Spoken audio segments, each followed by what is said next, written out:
જરૂરી છે ને તમે જાઓ કોપાર હટાવો કોપાર હટાવો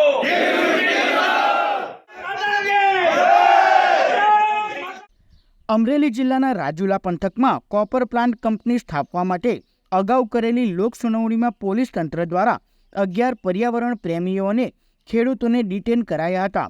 બાદમાં રાજુલા ખાતે પર્યાવરણ પ્રેમીઓ અને ખેડૂતો દ્વારા બેઠક યોજવામાં આવી હતી અને મહુવા ખાતે નિરમા કંપની સામે આંદોલન કરનારા ડૉક્ટર કનુ કરસરિયા, તખુભાઈ સાંઢુસર, મંગલુભાઈ ખુમા, અમદાવાદના પર્યાવરણ પ્રેમી મુદિતા વિદ્રોહી સહિતના 200 ઉપરાંતના પર્યાવરણ પ્રેમીઓને ખેડૂતો દ્વારા કોઈપણ સંજોગોમાં કોપર પ્લાન્ટ કંપની રાજુલા પંથકમાં સ્થપાઈ તો ખેતી અને પર્યાવરણ સાથે વન્ય પ્રાણી સિંહનો મોટો વિસ્તાર નષ્ટ થવાની ગંભીર શક્યતાઓ વચ્ચે કોપર પ્લાન્ટ હટાવો સમિતિ રાજુલા જાફરાબાદ દ્વારા વિરોધ પ્રદર્શન સભા યોજીને રેલી સ્વરૂપે રાજુલા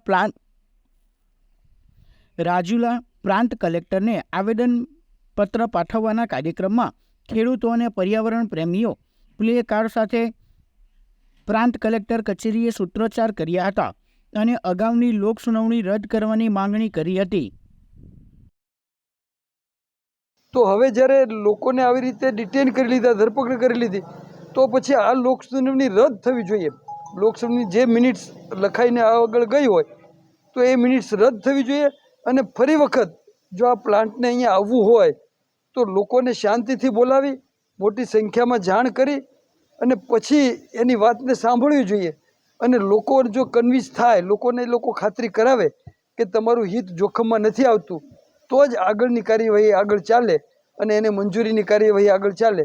પણ એવું અત્યારે દેખાતું નથી ને દેખાવાનું પણ નથી. એટલે કાયમ માટે આ લોકસુનાવણી પણ રદ થાય અને આ કોપર પ્લાન્ટ અહીંયા કદી પણ બીજી વાર ના આવે. આમ તો બીજી વાર આવ્યો છે પણ હવે કદી આ એરિયાનું નામ ના લે, કેમ કે આ અહીંયા ભયંકર પ્રદૂષણ અગાઉથી થઈ ચૂકેલું છે. એમાં વધારો કરવાથી તો આખી જિંદગીઓ અહીંયા જોખમમાં મુકાય. તો એવું પગલું સરકારે અથવા કોઈ કંપનીએ કદી ભરવું ના જોઈએ. કંપની એમાં પગલાં ભરતી હોય તો સરકારે આવા લોકોને, આવી કંપનીઓને ટેકો ના આપવો જોઈએ.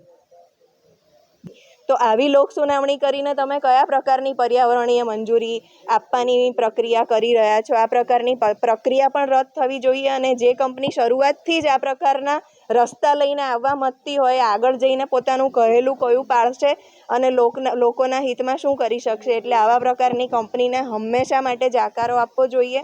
એક વખત આવી છે, બીજી વખત, એક વખત પાછી ગઈ, બીજી વખત પાછી જાય અને ત્રીજી વખત વિચાર પણ ના કરે આ વિસ્તારમાં આવવાનો કે આવા બીજા કોઈ પણ વિસ્તારમાં જવાનો કે જ્યાં જઈને આટલું બધું વિનાશ નોતરવાની હોય. એના દ્વારા આપણો જીડીપી વધવાનો હોય તો પણ આપણે ત્યાં થોડું ધન સંપત્તિ વધવાના હોય, દેશનું કંઈ વધવાનું હોય તો પણ માણસોની સુખાકારી, જળ, જંગલ, જમીન, લોકોનું સ્વાસ્થ્ય, ઢોર ઢાંખર, પશુ પક્ષી એ બધાના જીવનથી ઉપર કોઈ દિવસ ધન, લક્ષ્મી, સંપત્તિ હોઈ ના શકે. એ વાત જ્યાં જેને સમજવી હોય, પહોંચાડવી હોય એને પહોંચાડે કે મનુષ્યનું જીવન એ સૌથી પ્રાથમિક વસ્તુ છે. એટલે એના ઉપરવટ જઈને કોઈ કંપની કંઈક પણ કરવા માંગતી હોય ને એ કોપરથી જેવો પણ વિકાસ કરવો હોય તો એવો વિકાસ નથી અમને મંજૂર, નથી અહીંની પ્રજાને મંજૂર.